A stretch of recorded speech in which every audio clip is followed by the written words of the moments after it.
Yes Peddireddy గారు చూసారు. ఇది చిందేపల్లి మధుసూదన్ రెడ్డి గారిని అడుగుతాం మనం. మధుసూదన్ రెడ్డి గారు గుడ్ మార్నింగ్. సో ఇప్పుడు విన్నారు జగన్మోహన్ రెడ్డి గారు మాట్లాడినటువంటి మాటలు అవి ఒడిశాకి సంబంధించినటువంటి అంశం.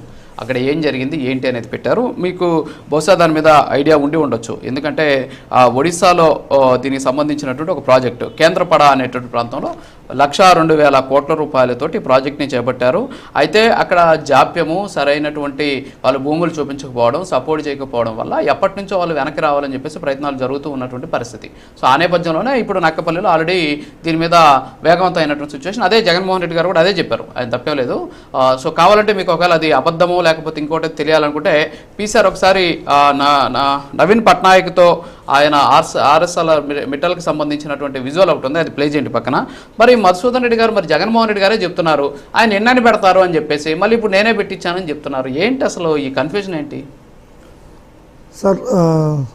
ముందుగా మీకు ప్రైమ్ నైన్కి, ప్యానల్లో ఉన్నటువంటి పెద్దలకి, వీక్షిస్తున్నటువంటి ప్రజలకి గుడ్ మార్నింగ్ సార్. ఇప్పుడు ఏదైనా సరే ఒక వృక్షాన్ని నాటినప్పుడు దాన్ని ఫలాలు ఆ రోజుకు ఆ రోజు కోసుకోవాలంటే వీలు పడుతుంది. ఖచ్చితంగా కొద్ది రోజులు పడుతుంది. ఆ పట్టినప్పుడు మనం ఉండకపోవచ్చు, కానీ మన జనరేషన్స్ వాళ్ళు దాన్ని ఎంజాయ్ చేస్తారు. ఇది మామూలుగా జనరల్గా ఎక్కడైనా సరే ఒక దీర్ఘకాలికమైనటువంటి ప్రణాళికలో ముందుకు పోయేటువంటి ఏ కార్యక్రమాలైనా కూడా ఇదే విధంగా ఉంటాయి. ఇప్పుడు సార్ జగన్మోహన్ రెడ్డి గారు ఆ మాట్లాడినటువంటి సందర్భాలు ఆ ఒక్కదాన్ని మాత్రం తీసుకున్నటువంటి సందర్భం అనేటువంటిది పొరపాటు సార్. ఏ సందర్భంలో ఆయన మాట్లాడాడు అనేటువంటిది కూడా మనం ఆలోచించాలి. అక్కడ ఉన్నటువంటి ఆ మంత్రి ఆ విధంగా ఎంత ప్రశ్నిస్తున్నాడు అనేటువంటి ఆ సందర్భంలో ఇక్కడ ట్వీట్ చేసినటువంటి విధానాలతో మనం చేసినటువంటి ప్రక్రియ కూడా, అంటే జగన్మోహన్ రెడ్డి గారు ఏదైతే ఈ యొక్క మిట్టల్ స్టీల్ ప్లాంట్ని తీసుకొని ఆంధ్ర రాష్ట్రం తీసుకొచ్చి చేసినటువంటి ప్రయత్నాలన్నీ కూడా అధికారంలో లేడు ఈయన మళ్ళా ప్రయత్నం చేయడానికి. ఆ తర్వాత ఇప్పుడు ఉన్నటువంటి అధికారంలో ఉన్నటువంటి అక్కడ మంత్రి ఒరిస్సాలో భయంకరంగా ప్రచురిస్తూ దాన్ని తీసుకుపోయి నిలబెట్టుకోవాలనేటువంటి ఒక ప్రయత్నం జరుగుతోంది. ఆ క్రమంలో ఇక్కడ మన లోకేష్ గారు ఇస్తున్నటువంటి ట్వీట్కి చెప్పుండొచ్చు, దాంట్లో మీరు చెప్పిన దాంట్లో అవాస్తవం లేదనేది నేను చెప్పట్లేదు. ఆ ట్వీట్ చేసినంత మాత్రాన జగన్మోహన్ రెడ్డి గారు ఈ మిట్టల్ ప్లాంట్ని తీసుకుని రావడానికి ప్రయత్నాలు చేయలేదా అనేటువంటిది చెప్తే మాత్రం అది పొరపాటే. ఎందుకంటే జగన్మోహన్ రెడ్డి గారు ఖచ్చితంగా ఈ మిట్టల్ ప్లాంట్ని తీసుకురావడానికి చాలా ప్రయత్నం చేశారు. ఎందుకంటే గ్రీన్కో అనేటువంటి మీరు చూసారంటే మన సాక్షాత్తు లోకేష్ గారే చెప్పున్నారు, ఇదే మాట చెప్పున్నాడు, గ్రీన్కో వస్తుంది, ఈ విధంగా దావోస్లో మేము గ్రీన్కోకి అగ్రిమెంట్లు వేసాము అంటే ఈయన జగన్మోహన్ రెడ్డి ఆడికి పోయాడు, దావోస్కి వెళ్ళాడు, ఆయనకు నచ్చినటువంటి ఒక ప్లాంట్ ఉంది, అది ఒక వ్యంగ్యంగా గ్రీన్కో అన్నటువంటి ఒక మాట కూడా మాట్లాడాడు. ఈరోజు ఆ గ్రీన్కోకి ఆ రోజు జగన్మోహన్ రెడ్డి వేసినటువంటి బేస్తో ఈరోజు మన రాష్ట్రంలో ఆ గ్రీన్కో సంస్థ ఎంత పెట్టుబడులు పెడతా ఉంది, ఎటువంటి ఒక ప్రతిష్టాత్మకమైనటువంటి ప్రాజెక్టు మన రాష్ట్రానికి వస్తుందో మనం అందరం కూడా చూడాలి. దీన్ని కూడా తెలుగుదేశం పార్టీ ఈ యొక్క నాయకులు మేము తెచ్చామనేటువంటి దీని ధోరణిలో చేసుకుంటున్నారు. అది మీ ఇష్టం, ఎందుకంటే మీరు శంకుస్థాపన చేస్తారు.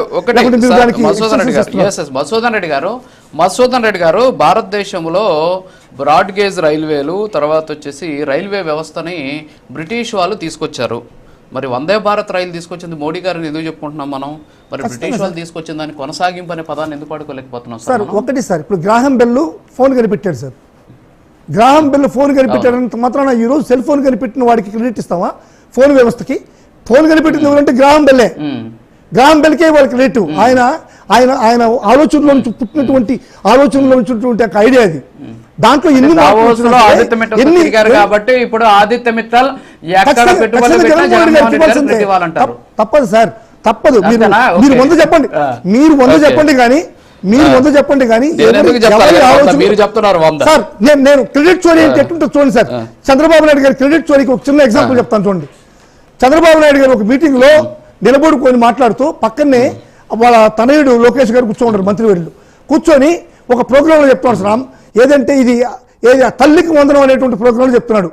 తల్లికి వందనం అనేటువంటి ప్రోగ్రాం ఇది సాక్షాత్తు మంత్రి గారు చదువుకున్నారు, మంత్రి గారి ఆలోచనలోంచి వచ్చినటువంటి ఈ ప్రోగ్రాం ఇది తల్లికి వందనం అంటున్నాడు సార్. ఎవరిది? ఆయన కొడుకు ఆలోచనలోంచి వచ్చిందాడు తల్లికి వందనం అంటే. చూడండి ఏ విధంగా ఉందో. అంటే మీరు ఈ విధంగా ప్రమోట్ చేస్తున్నారు కాబట్టి చంద్రబాబు నాయుడు గారిని, ఆయన ఆటలు సాగుతున్నాయి. ఖచ్చితంగా మనం అందరం కూడా నిజాలు ప్రమోట్ చేయాల్సిన అవసరం ఉంది సార్. తల్లికి వందనం అనేటువంటిది ఎంత మహత్తరమైనటువంటి ఒక కార్యక్రమం, అది అమ్మఒడి అనేటువంటి కార్యక్రమం. దీన్ని తీసుకెళ్ళారు కదా, దీన్ని చోరీ ఏ విధంగా క్రెడిట్ చోరీ చేశారు. ఈ విధమైనటువంటి క్రెడిట్ చోరీలు ప్రతి ఒక్క విషయంలోనూ జగన్మోహన్ రెడ్డి గారికి క్రెడిట్ చోరీ జరుగుతా ఉంది సార్. ఈరోజు సాక్షి పేపర్లో క్రెడిట్ చోరీ కాదు అది ఇదని చెప్పి ఏదో వేశారని చెప్పి రవికిరణ్ గారు చెప్తున్నారు. కానీ మీరు నిజంగా చెప్పండి సార్, క్రెడిట్ చోరీ అనేటువంటిది దీంట్లో జరిగిందో లేదనేటువంటిది, రాష్ట్రంలో క్రెడిట్ చోరీ జరుగుతూ ఉన్నదో లేదనేటువంటిది మీరు ఖచ్చితంగా చెప్పాల్సిన అవసరం ఉంది. ఇప్పుడు సెంట్రల్ గవర్నమెంట్లో రవికిరణ్ గారు పూర్తిగా ఆలోచించాలి సార్.